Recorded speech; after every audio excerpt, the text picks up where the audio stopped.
સ્થાનિક સ્વરાજ્યની ચૂંટણી પહેલા ભાજપમાં ભાંજગઢ, ખેડા, પંચમહાલ, પાટણ અને મહેસાણા જિલ્લામાં 45 થી વધુ બળવાખોરોની હકાલપટ્ટી.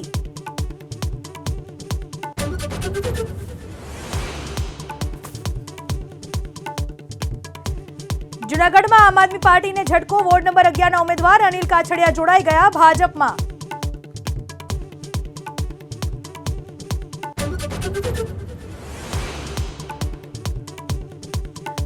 જૂનાગઢના ફાદરી ગામે ગ્રામજનોએ મંદિરમાંથી સાધુ સાધ્વીની કરી હકાલપટ્ટી.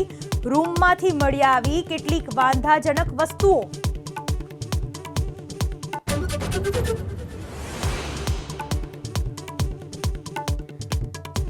દિલ્હીમાં આપની હાર પર ઉપરાજ્યપાલનો કટાક્ષ. પૂર્વ સીએમ આતિશીએ કહ્યું, તમને યમુનાનો લાગ્યો શાપ. યમુનાની સફાઈ માટે કરવું જોઈતું હતું કામ.